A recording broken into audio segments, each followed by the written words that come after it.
Boa tarde, graça e paz, igreja. Hoje eu venho trazer uma reflexão breve para todos vocês, para mim e para vocês, né? Que Deus continue abençoando esse grupo, né? Que tem feito um trabalho lindo de evangelismo, de ação social. Que Deus continue abençoando a vida de cada um de vocês e colocando esse desejo a cada dia no coração de fazer mais e mais, né?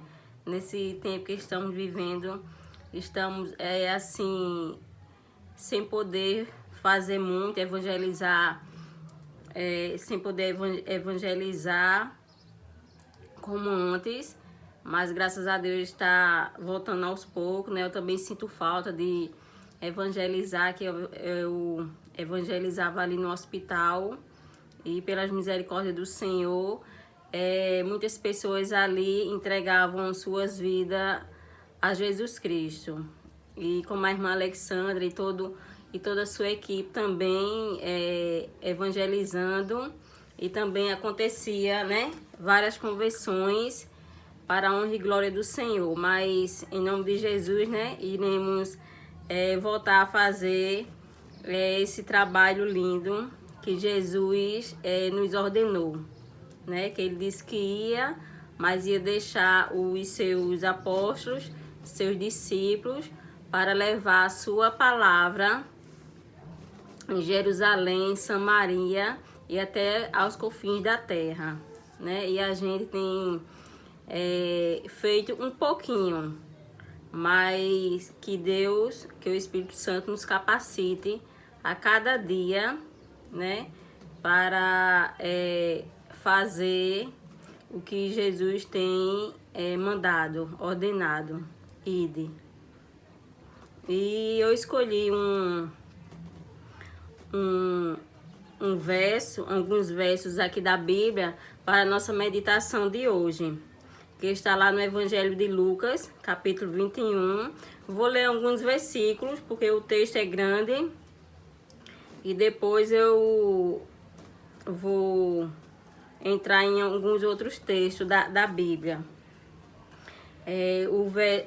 Capítulo 21, verso 5 diz assim: Falavam alguns a respeito do templo, como estava ornado de belas pedras e de dádivas. Então disse Jesus: Vês estas coisas. Dias virão em que não ficará pedra sobre pedra que não seja derribada. Essa destruição do templo aqui, essa profecia, ela já aconteceu, né? E isso aqui foi quando Jesus, os seus discípulos chegou: Senhor, que belas pedras, né? Que belo templo, né? Aí o Senhor disse que não ia ficar ali pedra sobre pedra. E quando foi nos anos 70, depois de Cristo, essa profecia já se cumpriu em Jerusalém. Por quê? Porque se a gente vir aqui para Mateus, capítulo 27...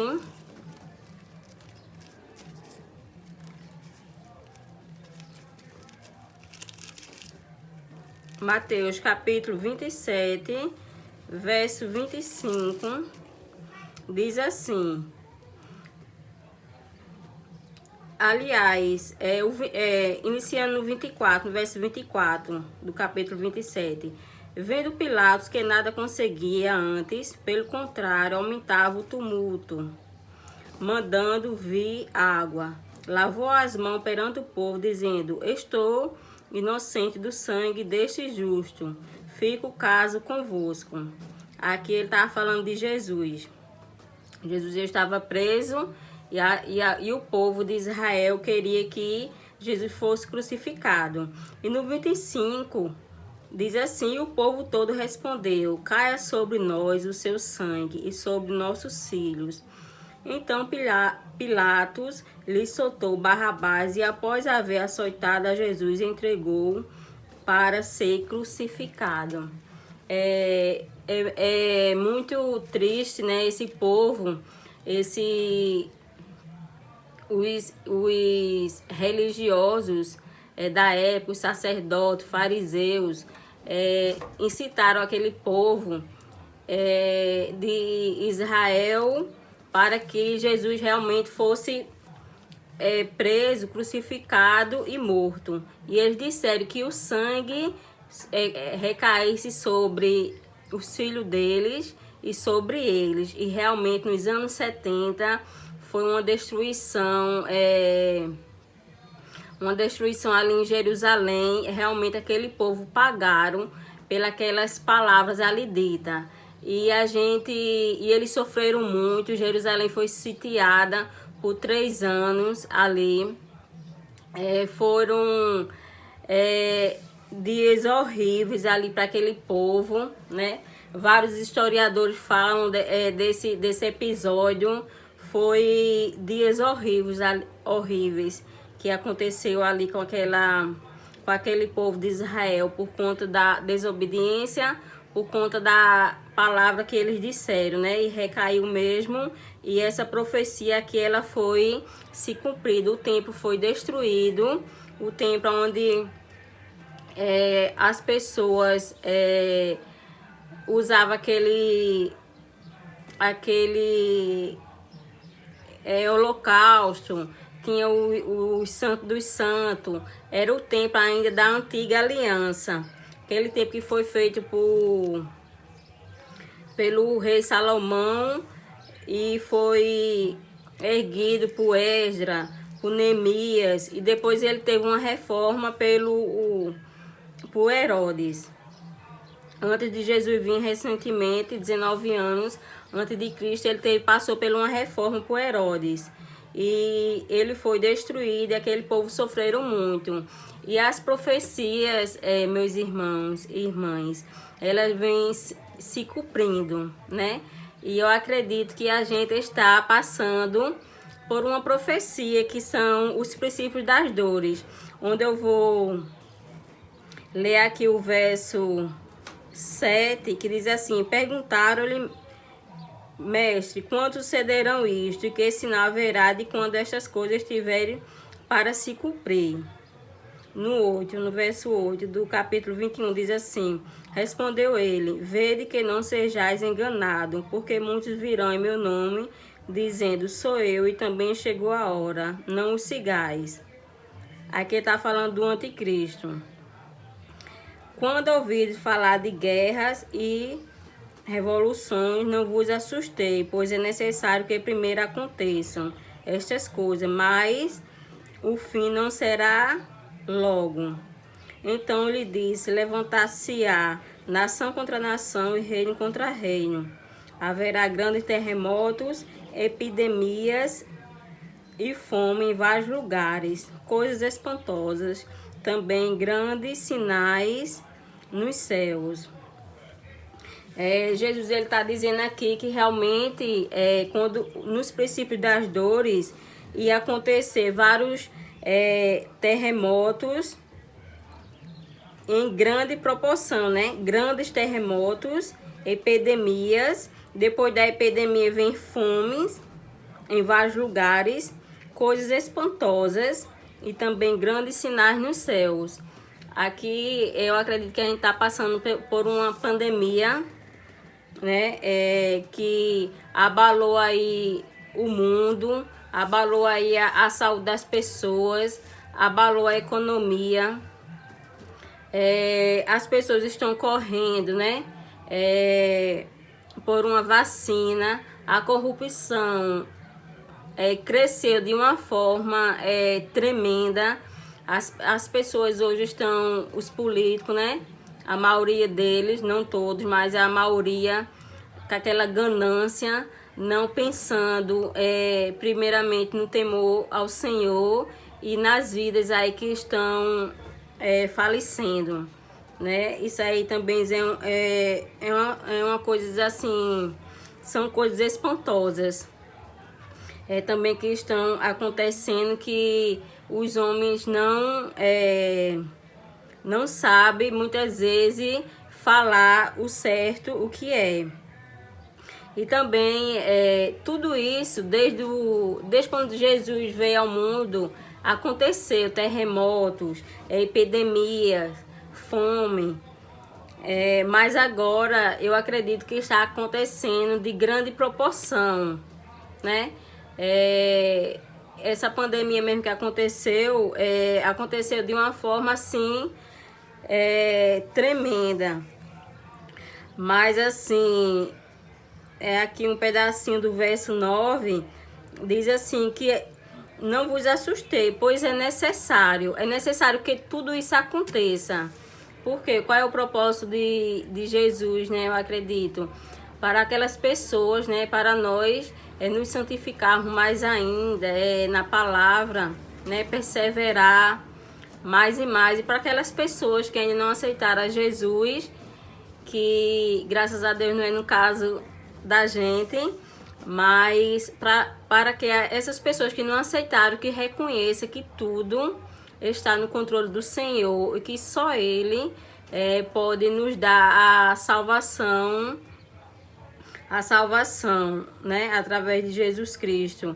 Que todos aqueles, né, a palavra diz que todo aquele que confessar o Senhor, Jesus confessará ao Pai que está nos céus. Mas aquele que negar na vinda do Filho do Homem, Jesus também negará. E essa palavra, pois é necessário, eu acredito que é para esse propósito, para as pessoas reconhecer que somente Deus, Jesus, pode todas as coisas, né? Pode tirar esse pânico que está em algumas pessoas aí, que estão muito preocupadas, pessoas infartando, morrendo, entrando em depressão por conta desses últimos acontecimentos que estamos vivenciando. E também aqui nessas profecias vai também falar da vinda do Filho do Homem. E aqui vai ser o final. E assim, eu refletindo nesses dias, né? E as pessoas que estão, né? Servos do Senhor, que estão... o Senhor está recolhendo. Quando eu vou lá para Apocalipse, capítulo 20, verso 6, nos diz assim: bem-aventurado e santo aquele que tem parte na primeira ressurreição. Sobre esses a segunda morte não tem autoridade. Pelo contrário, serão sacerdotes de Deus e de Cristo e reinarão com ele os 1000 anos, né? Aqui, bem-aventurado, muito feliz e santo é aquele que tem parte na primeira ressurreição. Quando Jesus vir com muito poder e com muita glória, depois vocês ler esse versículo todo, esse capítulo todo de Lucas. Depois vocês lerem esse capítulo todo de Lucas. Quando Jesus vir, bem-aventurado os santos. E santo é aquele que tem parte na primeira ressurreição. Sobre ele a segunda morte não tem autoridade. Muitos felizes são aqueles que são chamados, porque não vão passar pela grande tribulação, onde vai se levantar um anticristo, onde a igreja de Jesus vai ser perseguida, onde a própria família, diz aqui, amigos, né? No 17 diz assim: de todos sereis odiados por causa do meu nome.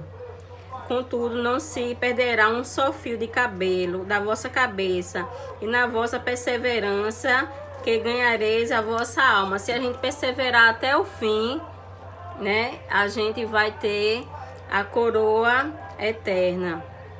E essas pessoas que estão sendo recolhidas, eles são bem-aventurados, são muito felizes, porque eles não vão, só vai morrer mesmo o corpo, mas o espírito volta a Deus que o deu.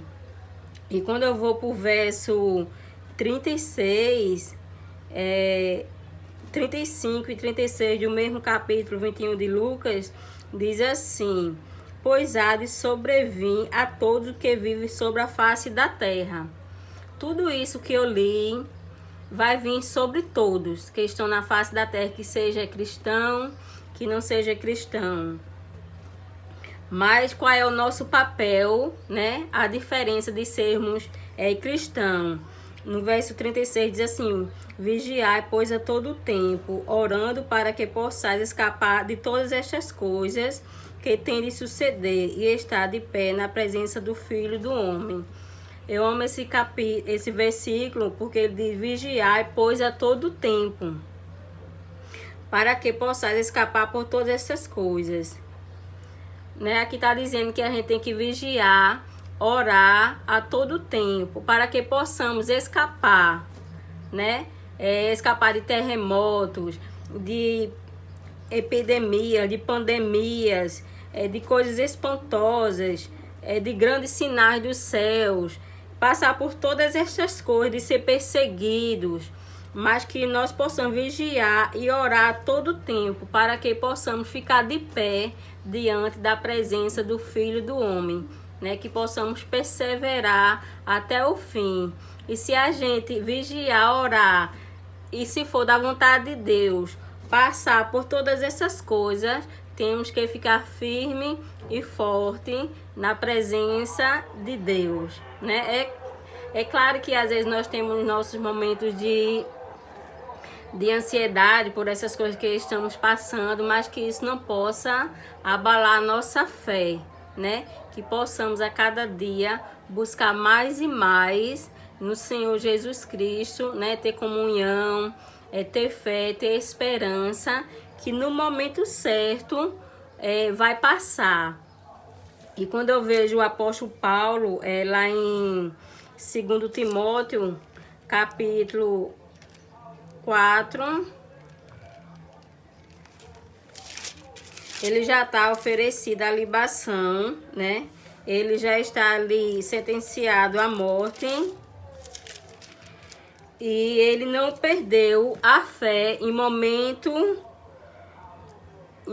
nenhum. Imagina a pessoa condenada à morte, sabendo que vai morrer e não perdeu a fé. No capítulo 4, verso 6, que diz assim, 2 Timóteo: quanto a mim, o apóstolo Paulo falando, quanto a mim, estou sendo já oferecido por libação, e o tempo da minha partida é chegado.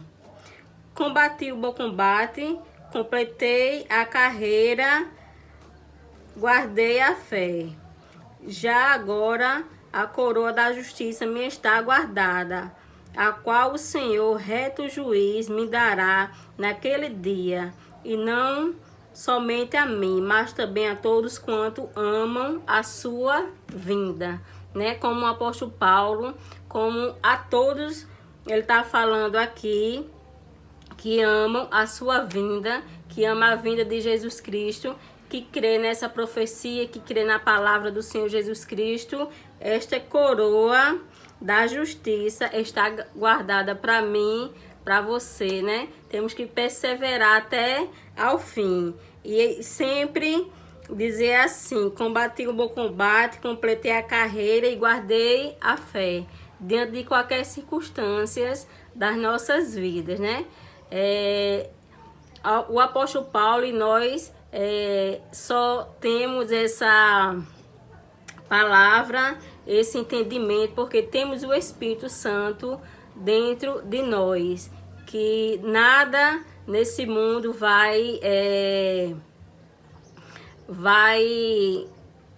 digamos assim, acabar com as nossas vidas, né? Pelo contrário, temos que ficar firme e forte, porque se acontecer algo de ruim, como o apóstolo Paulo aqui, mas o Espírito dele, com certeza, voltou a Deus que o deu, e a coroa da justiça estava guardada para ele, né? E eu acredito nessa palavra, que está guardada para todos aqueles que perseverar até o fim. Que Deus continue abençoando todos vocês, e uma boa tarde e uma boa semana na presença do nosso Senhor e Salvador Jesus Cristo. Amém.